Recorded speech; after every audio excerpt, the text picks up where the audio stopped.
Hello, welcome everyone. I'm Sam Maggi, a culinary mentor and chef with Basics Market. And today we're going to be making a lovely salad. It's a nam sad, which is a Thai pork and cabbage salad. This is a great salad warm or at room temp as a main dish or a side. It's just nice to snack on anytime. If you have any questions as we go along, just type them into your Q&A box. Let's get started. All right, so to begin, I have here a skillet, and I'm going to, with our recipe, where as it's written, if you're looking at the recipe or have the recipe card, one of our beautiful recipe cards that we have in the stores and all the Basics Markets. We make these recipe cards for everyone or online, whatever you're looking at.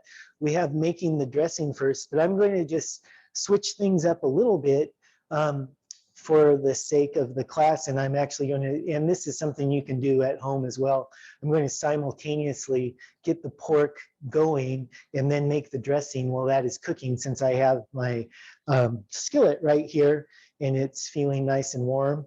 So let's go ahead and get into kind of the pork first, the meat mixture, and then we'll get into the dressing. So I have some ground pork, and I just picked this up from our Hillsdale market. And it's nice fresh ground pork. We grow or raise our own pork and process it, so it's nice and fresh. And here it looks like they gave me a pretty good thick grind, which is nice for this, but any sort of grind will work. And of course, you can use other proteins here. You could use ground turkey, ground chicken, even vegetarian or vegan proteins like tofu or tempeh would be perfectly great here. So I'm throwing that 1 pound of ground pork into the pan. And it is sizzling, so that's working. And then all we're going to add to that pork is some garlic. So let me go ahead and grab some garlic. So we go for 2 cloves of garlic. I have 3 because these are kind of small, really nice looking garlic, but a little bit small. So I have 3 cloves, and you can see I have them soaking in a little bit of lukewarm water here. And I just put them in there for a couple minutes. And this really helps to get the skin, the peel of the garlic off.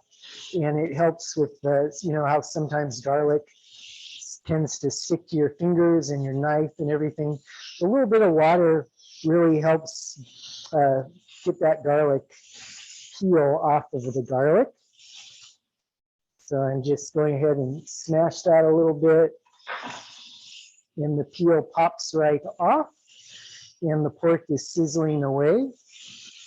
And I'm also kind of starting with the pork, because we're going to let it cool a little bit. And again, this salad can be eaten cold, and it's really a nice one to eat, even the day or 2 after you make it, because all the flavors, all these really nice flavors will marry and marinate over the course of a day or 2, and it just gets more flavorful. So I'm just stirring that pork around a little bit. We're going to let that cook all the way through. And then here's my garlic to chop up. I'm going to go ahead and take the stem ends off of these garlic cloves. And then there's you can just rough chop this, or you can go in and actually kind of run your knife lengthwise along the garlic and then across. And this is quite helpful. There we go. This is quite helpful just to get it done a little quicker in a way, because you just like you would with an onion, which we'll do in a second, you're kind of cutting across the grid there. and it gets you going a little quicker. And as always with any of the knife skill stuff, I like to talk a little bit about the grip on the knife. You know, you want to grab it, pinch the blade between your thumb and forefinger right there where the handle meets the blade, and then rest the rest of your hand on the handle, and don't use too much pressure. Just kind of easily chopping up that garlic, mincing it. And again, I think on our recipe it says throw the garlic in first, and of course that is good, and it's also fine to put the garlic in after the pork, and just stir it right in there. It's all going to the same delicious place. All right, so that's cool. This pork's cruising along, and while that's happening, let's look at the dressing. So this is a classic, you know, traditional Thai type recipe. This is our adaptation of this classic recipe, and it has this really neat dressing that has a few elements that are just very Thai. We have the chili sauce, the fish sauce, and limes, and those elements come together to really give this salad a lot of pizzazz. So you're going to need a small bowl for this part, making the dressing, and we're going to go ahead and juice 2.5 limes, and you want to reserve half a lime for garnish. So for that lime that you're reserving part for garnish, let's go ahead and cut that one. So you have a total of 3 limes for this recipe. So the lime I'm choosing for the garnish, I'm going to go ahead and cut lengthwise across. So from stem end to the bottom end. And so like this, because for garnish lime, I think this will be a better cut in the end, but we're going to reserve that half. And then for these guys, I'm just going to cut across because that's a little more convenient for juicing.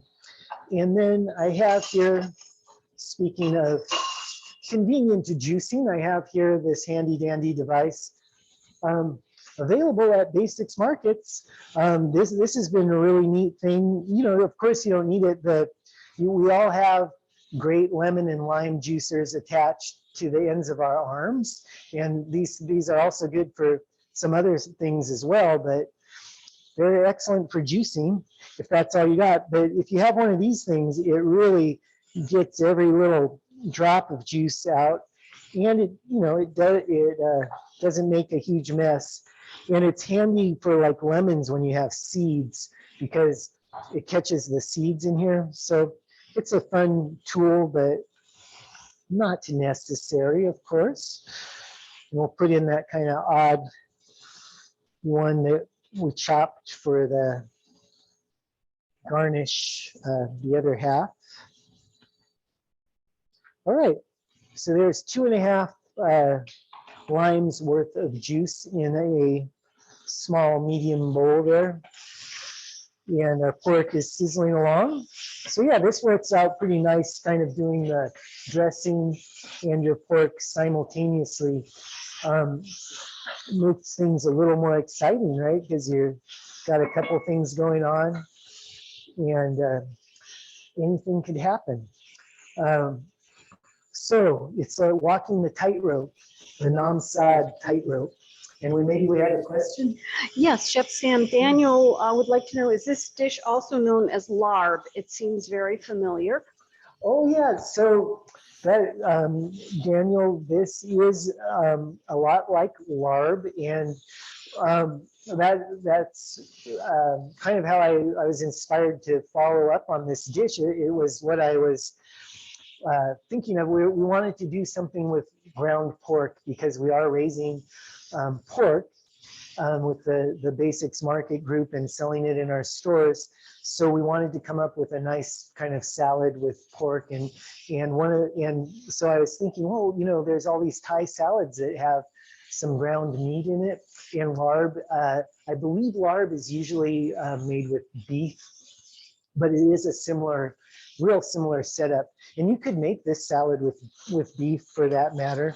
And I believe, you know, larb is a little more meat centric than this salad. Has a good amount of veggie component in it as well.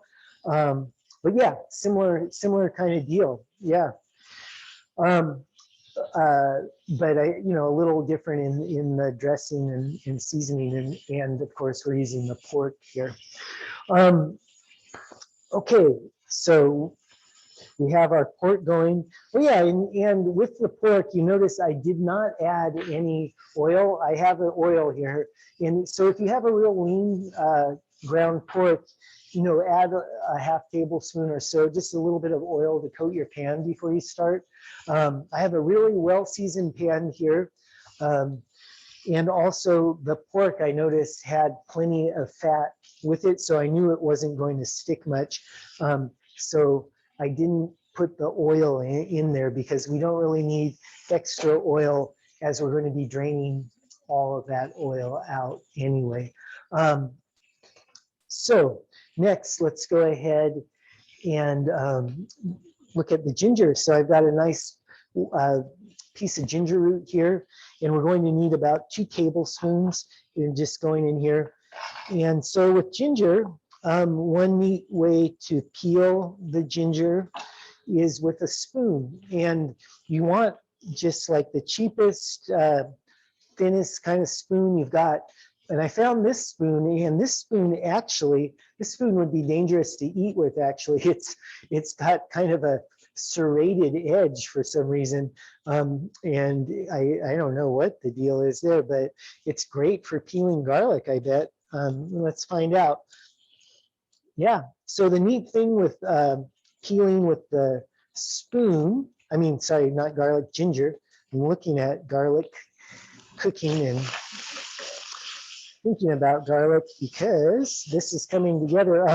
But with the ginger, the spoon gets the peel off without taking a lot of the actual ginger with it, or any really. So it's in it, and you can get into all those little kind of nooks and crannies and stuff. So it's a nice little trick. And you can really corner, you know, with the spoon, take those tight corners. It's kind of like the race car of ginger peeling, which makes no sense, but we'll go with it. Handles the curves. Okay, so I think we're good on this pork. So what we're looking for here is just, you want it all cooked through, you know, this is ground meat, so you want to make sure that it's at least brown and all the way through. You don't want to see any kind of raw bits. And that looks good to me.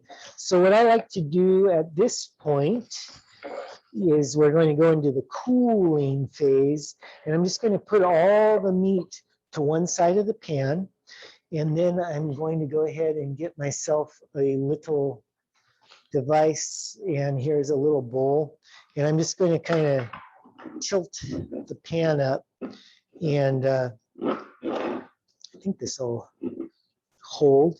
Yeah, and so all the fat is going to drain down to that side of the pan, and then that'll save us some time, you know, getting that fat out later.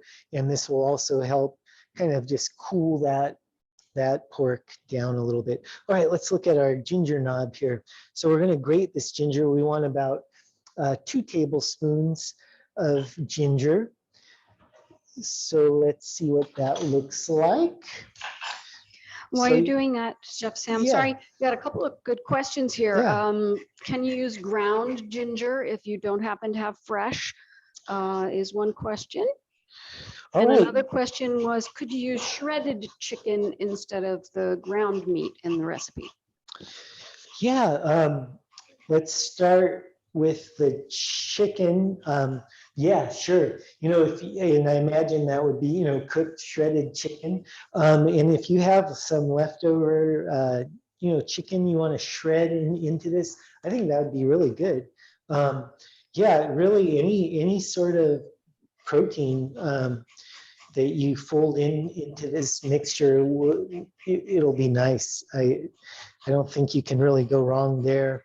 And then as to the ginger, which is a little more complicated a question in thinking about that. I think you could, it'll be a little bit different, and I would start kind of slow with that. And what I'm thinking, generally with a dry to fresh ratio, you're looking at like a teaspoon to a tablespoon. So, you could kind of think about 2 teaspoons of powdered, or not powdered, but yeah, I guess that's powdered ginger. Yeah, so, but maybe start with one, whisk it into your dressing, see how that tastes, and if you want more, do another one and just kind of ease into it. And it'll be good, there's nothing like fresh ginger, of course, because you get all that nice juicy flavor and all that. But yeah, I think if you just have the dry ginger, use it. I'd give it a go. Okay, so here we go with the 2 tablespoons of ginger. And now we have a tablespoon of chili. And so you can use a sambal olique here, which is, it's a red chili sauce. This is, I couldn't find that today, but I did have some of the garlic chili sauce, which is real similar. And you could also use, if you just have like some sriracha, that'll work here too. Any sort of a chili sauce that you have on hand really will work well here. Sambal is a neat thing, that's all around Indonesia and there are many forms of sambal. Sambal olique is something we see a lot in grocery stores here in the States, and it's a red chili sauce, and Chef Sam, Brian wanted to know about the chili sauce. Is it sweet or is it just hot? This one is a garlic chili, and it is mainly hot. And yeah, we're not really looking for sweet on this part here. So yeah, hot. Now we also have the tablespoon and a half of fish sauce, and this will go in as well. So fish sauce, you can, if you don't have fish sauce on hand right now, or you don't want to eat fish sauce, you can use soy sauce, or there are like even vegan fish sauces out there now, which are pretty neat, real flavorful sauces made from seaweed and stuff like that. But fish sauce itself is real special and delicious, very complex flavor derived from fermenting the fish for long periods of time, and often uses anchovies as the main ingredient. But that gives a really unique flavor to this dressing. But yeah, you could use tamari, soy sauce, vegan fish sauce. All these things will work as well. Question, yes. Just wanted to share some comments from our viewers. Thank you. Letting you know that they think that spoon is a grapefruit spoon that we were using for serrated. Oh, it could. Grapefruit spoon have like sharp top. But anyway, That's our feedback. It could be, and it's so subtle, but it is like, it is real, like defined. So I think you're right. It's like some sort of like, grapefruit scooper makes sense. Thank you for that. It's a citrus spoon. So if you have a citrus spoon, use it on the garlic. Now I always learn something from these classes, and now I can be more sophisticated at my next grapefruit party. Okay, good, thank you. And now back to the salad. Let's prep some veggies, right? So we have our pork is cooling and drained very nicely there. We have our dressing is ready to go. Let's have a look at the remainder. So let's go ahead and start with the onion. So we're going to want half of a red onion, thinly sliced. And as always, we're all, with these classes, we're talking about just tips and tricks constantly. And one thing is, to keep a compost bowl around when you're working. This way, keep it on your countertop, and you can just throw stuff into it and then compost when you're ready. And it's always a nice idea. Okay, so we're going to thinly slice a red onion. So with an onion, red, yellow, or sweet, or otherwise, I like to start by taking the top end off. So that's the end with the little nubbin that would be where it grows up out of the earth. And then we have our root end, which is kind of the fuzzy navel, if you will. And then we're gonna go ahead and cut right through the center of that guy. And I'm just using a little bit of a rocking motion here. Anytime I get resistance with my knife, I like to go into a rocking motion. Again, you don't want to put too much pressure don't put too much pressure on any one vegetable while you're cutting it. And that way your knife does the work, and it just should go through. And then we have the half an onion, and from here, it's really nice and easy to peel. And you want to leave that root end on, because that is going to hold all of our onion together while we're slicing. So we want thin slices here. So I'm going to go ahead and run the knife along the same way that the lines of the onion go. And we're just going to go all the way as close as you can to that root end without actually going through it. And I'm employing the old claw with this left hand and just keeping my fingers out of the way of the blade. And, I'm just making a non-sod. I'm not in a hurry. And then I'm going to knock off the root end and put that in our compost. And then we should have some lovely slices right off the bat, and throw those in our bowl. And Chef Sam, we did have a question about the soy sauce. If you were using that instead, would you use a dark soy or light soy? Would it make a difference? I'd say use what you have, what your preference is. I like tamari personally. Tamari is just pure soy sauce without the wheat, and like a soy sauce has some wheat ferment in it as well.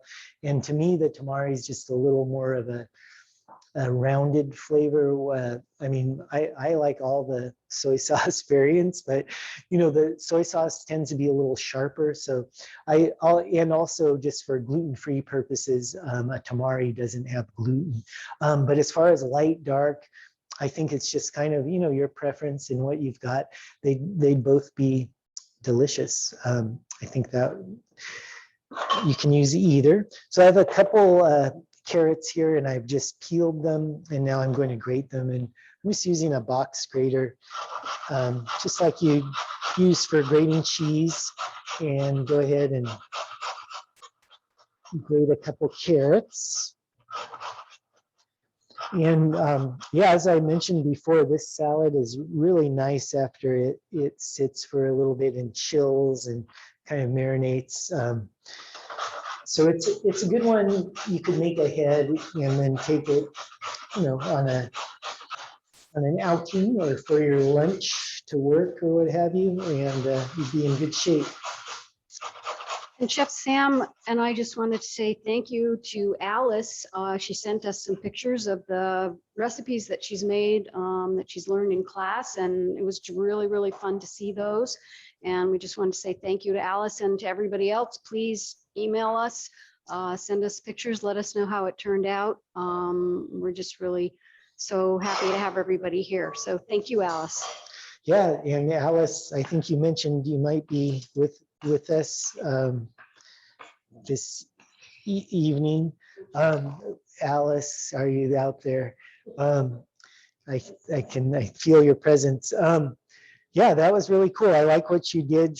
Alice took one of those salads and put it in a spring roll, and it looked really awesome and pretty and delicious. So I'm glad you went with that. And followed through, because I know you mentioned that during the class that would be a fun idea. It looked great. So yeah, we love seeing the results of some of these recipes.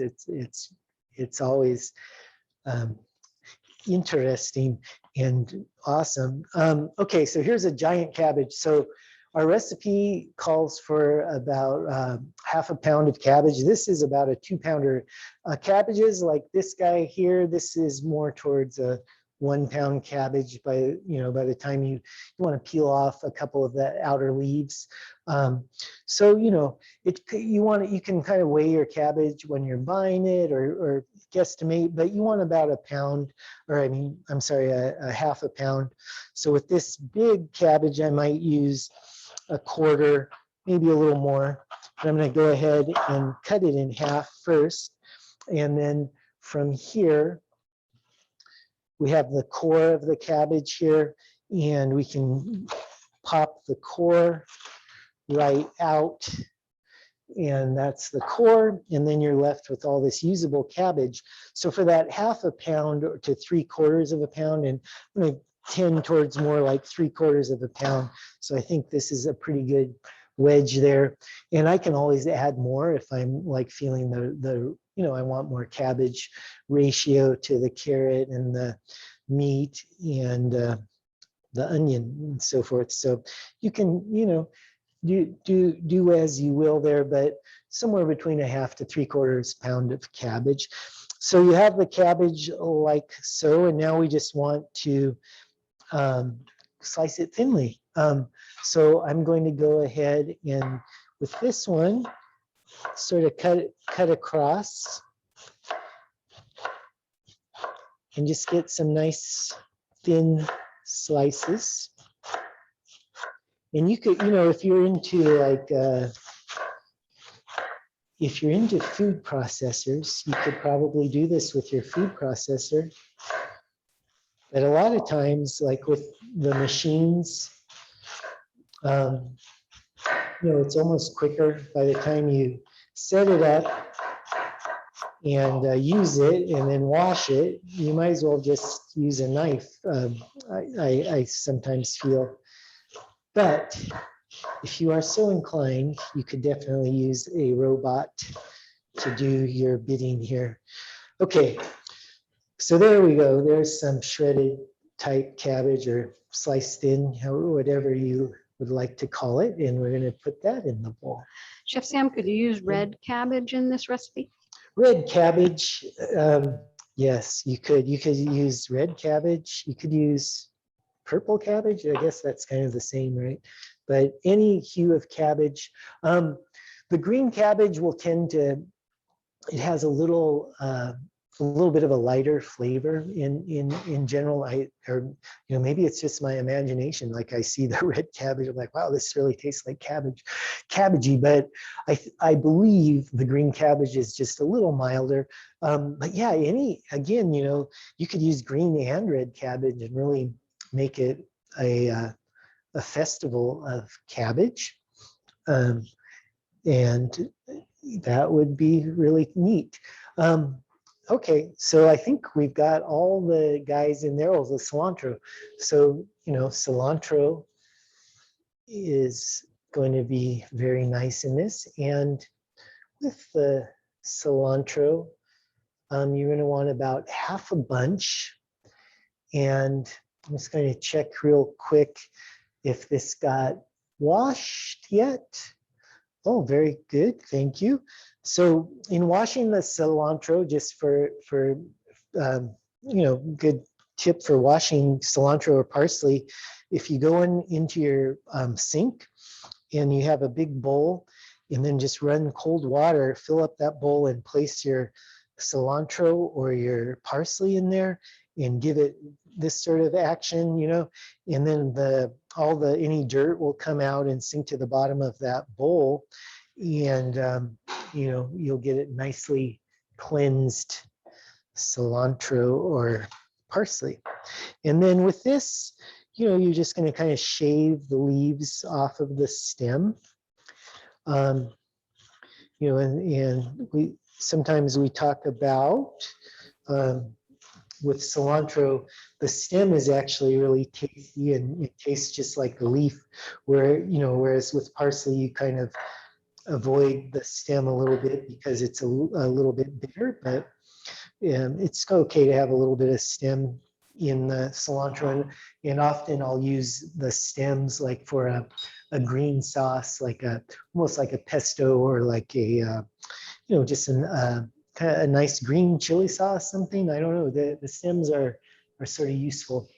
Chef Sam, Yeah. Ruby had a question. She was curious about your chef's knife. Yeah. Wanted to know if there was a brand that you prefer and a little bit more about that. Oh, well, a chef's knife, I don't have a real preference. I look for something that feels comfortable in my hand. We have a whole lot of these, and these are knives we brought in for the classes, and they're just this is a Wusthof, and it's just a nicely weighted chef's knife, average. I do like about an 8-inch blade, which is pretty common size. It gets you around most things. I mean, really, I took a class once from a chef, Mediterranean cooking class, and he said, the only tool I need in the kitchen is my chef's knife, and it's true. It's not the easiest way to go about things, but really you can do just about anything with an 8-10-inch blade. I like a little bit of width there for the back end, but there's so many shapes and sizes and weights. It's really like when you're choosing a chef's knife, you want to find something that feels good in your hand. And again, if you hold it with that pinching between your thumb and forefinger and get the feel on the grip, feel how your finger goes onto the handle, and you just want to be comfortable. You don't want to be taxed, physically taxed when you're working with the knife, and they are made to be ergonomic to some degree because people are cooking all day long often if that's your work, and so you need something that's going to fit nicely in your hand. But personally, I have all kinds of knives. I have some real cheap ones that I love, and I've had like for 20 years, like just cheap. So I guess while we're talking about chef knives, well, we've got a second here. I'm gonna go ahead and put the cilantro on there. But you can spend a lot of money and you get a blade that's forged and through the handle, and those are really nice and they'll last forever. Or you can get like a cut blade, which is just cut out of the steel, and those will often be very sharp, and you need to sharpen them more often because the blade doesn't hold its edge as long, but they can actually be really nice knives, and get really sharp. So I guess that's not very helpful. I just said you could, any sort of knife, but that is sort of my approach. Like if I come across a knife that feels good in my hand, I'll just use it. And I guess to some degree I've gotten used to this sort of knife because we have a lot of them in our kitchens. It's the standard. And I found I don't really carry a personal knife with me all the time, and I'll just use what I find. And I kind of enjoy working with different knives because they tend to dictate how you use it, and sometimes you can learn different ways to use a knife, dictated by the shape of the blade, the size of the blade, and the way the handle fits in your hand. So, but Wusthof is a good overall brand if you're looking to buy a chef's knife. I think they have many levels of cost, and so you could look at those. I would say that's a good knife. And I do have Wusthof at home as well that I've had for like 30 years. So I like them. Okay, so back to salad talk. So here's a lovely bowl of veggies and all this stuff, and we'll go ahead and give it a toss. I have some tongs I'm using here, but any sort of spoonage or whatever you've got, and toss that up. And next I'm going to go ahead and put the dressing in. And so we're just going to work that all in. And again, this is kind of a dressing marinade. It's a real concentrated flavor. And it's going to soak into all our cabbagey bits. And that's what we want. In this case, we want to soak it into the cabbage.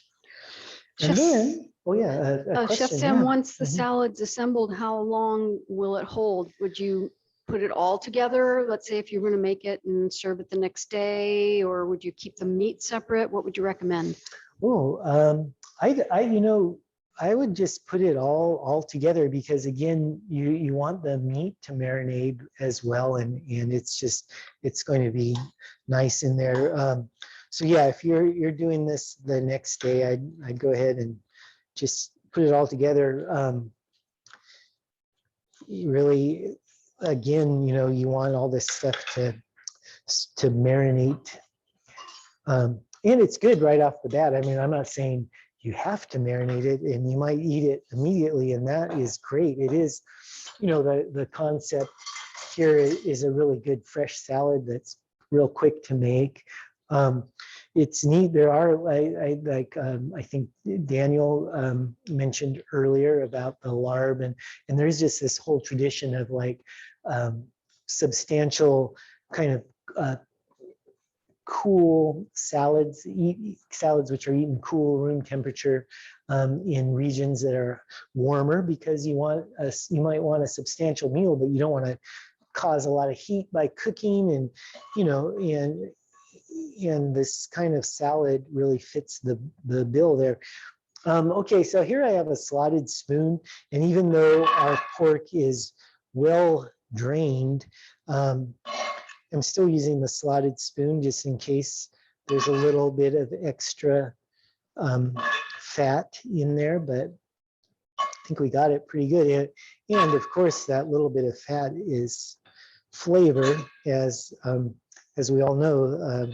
Fat is flavored, but you don't need too much of it, right?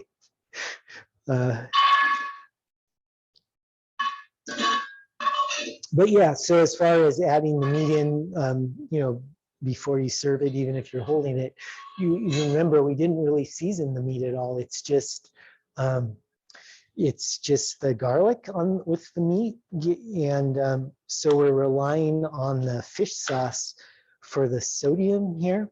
So in that dressing, we really covered with those few simple ingredients, we covered a lot of our kind of taste base points, if you would. We've got the acid from the lemon juice. You've got your sodium from the fish sauce, as well as like a kind of a crazy umami, like background flavor going on. And then you've got a little bit of heat from the spice, if you would, from the ginger and the chili.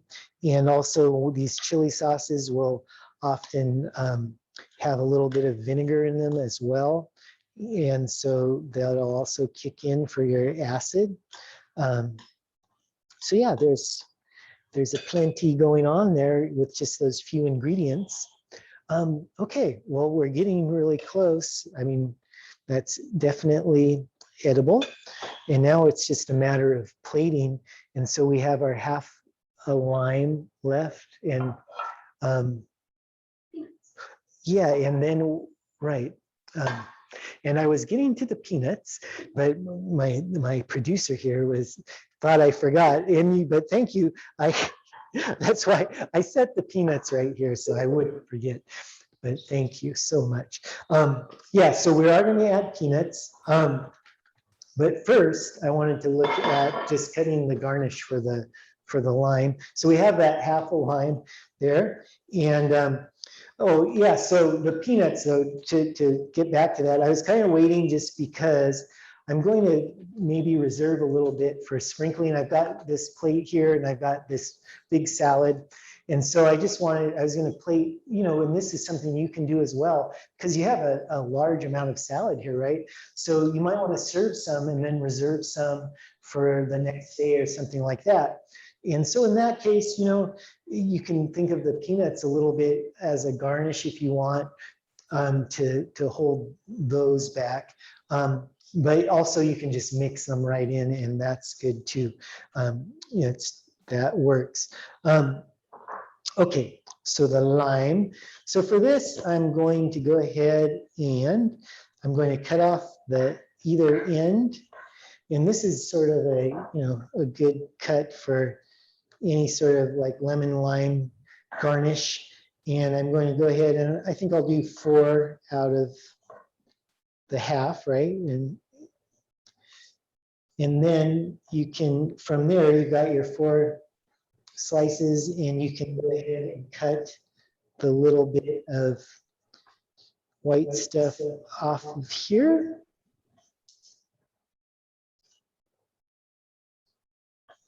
The pithy stuff.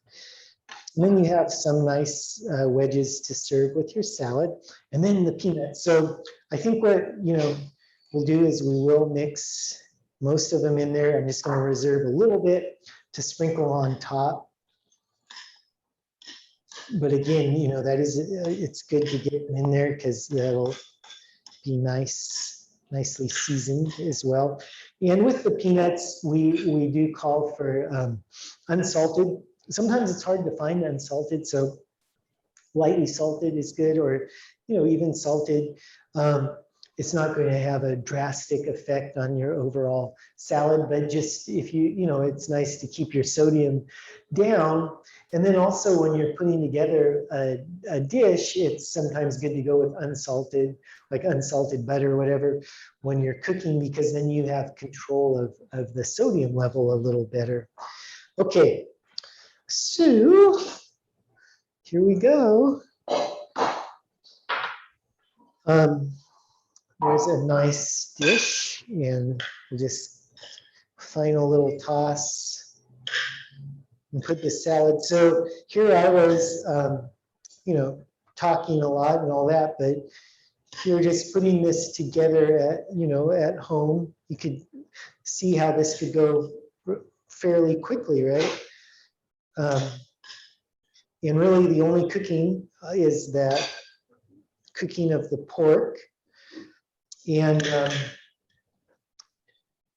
so you could do that outside if you need to, if it's really hot.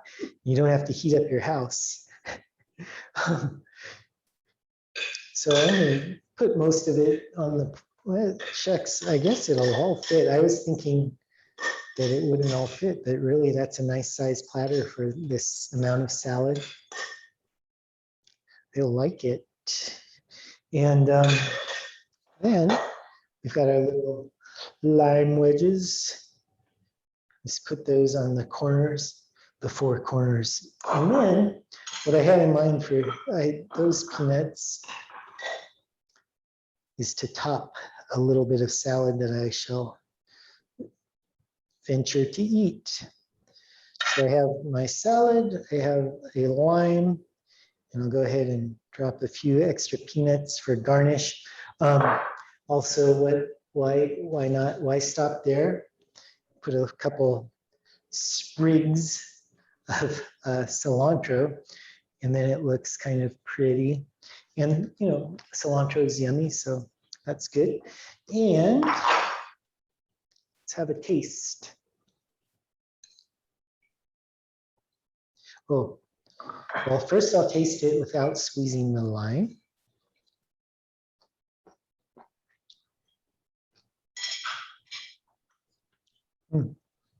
So good. And then squeeze a little lime.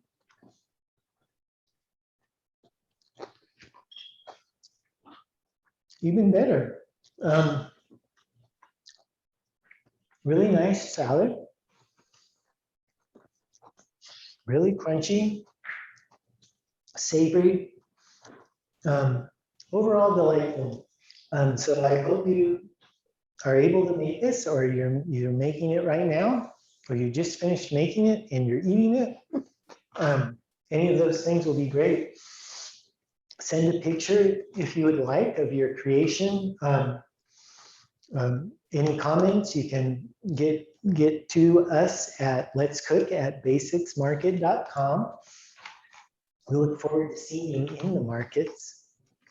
And of course, visit our website, basicsmarket.com, for more recipes, previous classes, cooking tips, how-to videos, and all kinds of great content. Thanks so much for joining me for this Nam Sod class, and continue your happy cooking adventures.